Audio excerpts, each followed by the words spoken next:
Hello, my name is Kevin Christensen, the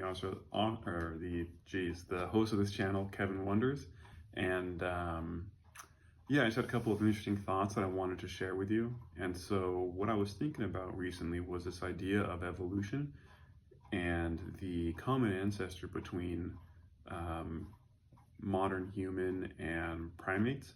And so, what was interesting, I was thinking, was that if there was this common ancestor and there was this divide, that there would be, or you might expect there to be, um, some notion of, or like experiential understanding of the split between humans and primates, but because it would be so evident, it would be so apparent because it had been experienced, and so you would expect that to then that sort of untaught knowledge or that untaught understanding to be passed down through generations. But what's interesting is when you start looking at the early societies and the early cultures, is that all of them are theistic in some sense.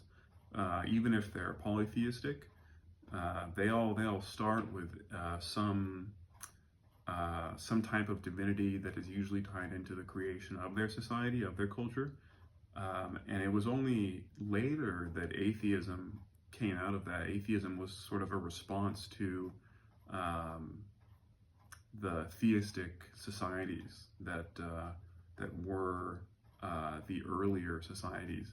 And so what's interesting is that, if evolution were the case, you might expect to see this untaught knowledge of this divide between humans and primates. But what we see is sort of this untaught knowledge of the divine.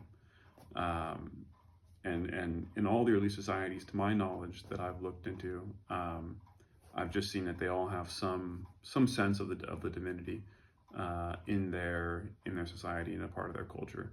So that was what I was thinking about. Wanted to share with you guys and see what you thought. So thanks for watching. All right.